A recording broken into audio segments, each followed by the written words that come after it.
meron po kaming bibilig na mga chismis na, pero ngayon pa lang talaga nabigay sa amin ng yung hard evidence tulad nito.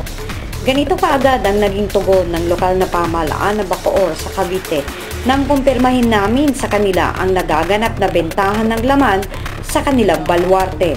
Taliwas kasi sa mga ebidensyang dala ng Remate Expose Team ang paniniwala ng nasabing lokal na pamahalaan na malinis ang kanilang lugar.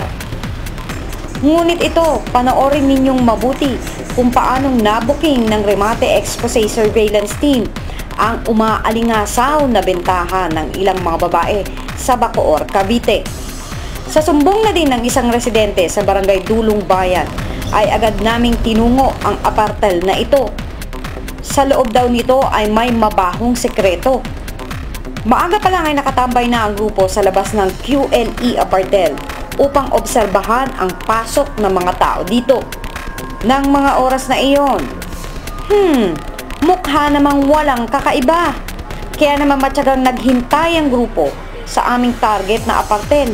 At paglubog ng araw, ganito na ang makikitang tanawin sa labas pa lang ng apartel na ito.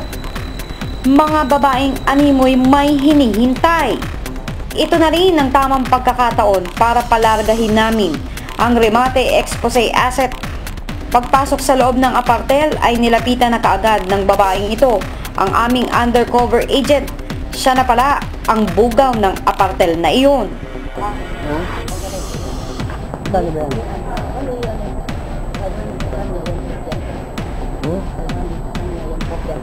Okay naman mo ba? Advance na ba? Tapos? 140 ang kwarto. Pwede ka lang din ang beta ko. Kasi mainit naman eh. Kaya yan lang yan. Kaming dalawa na bahala. Ay mo siya bigyan na kaya? Di pa ko na. Gaya niya sa bote. Matapos ang bugawan na iyon, ay kunyaring tinanggihan ng aming asset ang unang babaeng ibinebenta sa kanya. Kaya't ang bugaw, kumuha na naman ng panibagong babae. Sandali pang naghintay ang undercover agent. Maya't maya pa ay eto na, isa pang babaeng pambenta din sa amin.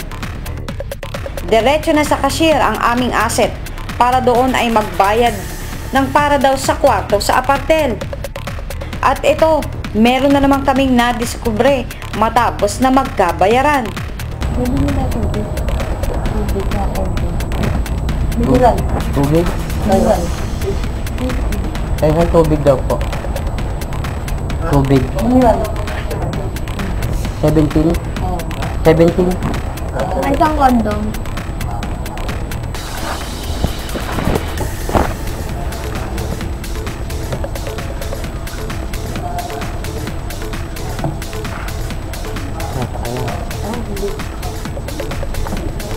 Anong ron? O kasi? Kondom. Lagdasi? Kondom, kuya. Ano? Kondo? Available na din sa cashier? Pansinin na mukhang ordinaryo na lang ang pagbebenta ng kondom sa apartel na ito dahil sa harap mismo ng kaherong ito ay may nakadisplay na ding kondom. Diretso na sa loob ng kwartong ito ang aming asset, ang babaeng naibugaw sa amin. At take note, kasama din ang bugaw. Siya daw ang magsisilbing lookout habang nagaganap ang sex service na kanilang offer. Pero bago mangyari yun, ay garapalan pang humingi ng tip itong si bugaw.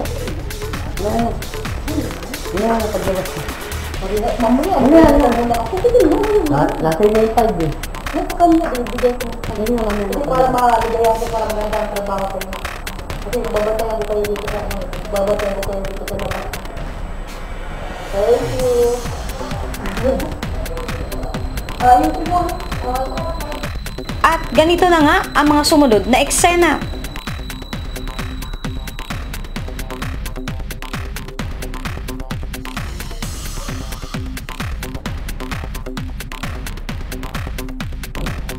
Ito rin ang mga eksenang ikinagulat ng lokal na pamahalaan ng Bacoor sa Cavite. Pero sa kabila ng matibay na ebidensyang bit-bit ng Remate Expose Team, ay kailangan pa muna daw imbestigahan ng kanilang gobyerno ang nagaganap na bentahan ng laman sa QLE Inn. Kasi nakalagay sa aming revenue code na yung mga permit nila ay pwede namin i-revoke, subject for criminal prosecution pa. Subalit, kailangan muna mag-investiga upon proper investigation pa ng opisina namin. Pero prima facie kasi sa ebidensya, aparte na hindi maganda nangyayari doon. I-determine lang natin yung liability ng establishment. Kung talagang, kung tinatolerate nila yan, hindi kami manipasa rin yung mga establishment. Hindi namin kailangan yung mga ganyan negosyo sa Bacoor. Sa pag-aakalang aaksyonan ng munisipyo ng Bacoor ang matibay na ebidensyang video na dala ng Remate Expose Team, ay naghintay kami. Ngunit sa uli ay ipapasa lang pala ang grupo sa mga pulis. At ang grupo na lang daw ang magsasagawa ng sarili naming operasyon. Ganon, calling the attention, Bacoor Mayor Strike Revilla.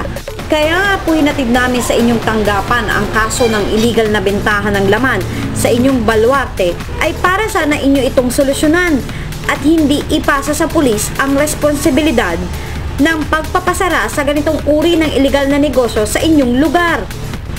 May lisensya man o wala. Ebidensya na ngang maituturing ang bidyong dala ng Remate Expose Team. At maaari naman itong aksyonan kaagad ng mga lokal na pamahalaan na nakakasakop sa mga ito. Nakapagtatakang kahit may sariling police power, ang bawat mayor ng anumang syudad o bayan ay kailangan pang ipagpabukas ang aksyon na pwede namang gawin na ngayon. Tulad na lang ng kaso ng mga fly-by-night bar sa Caloocan na nagbibigay din ng sex service na matapos ang expose ng Remate ay dito palang ipinasara at pinabuwag ang mga establishmentong ito ng kanilang mayor.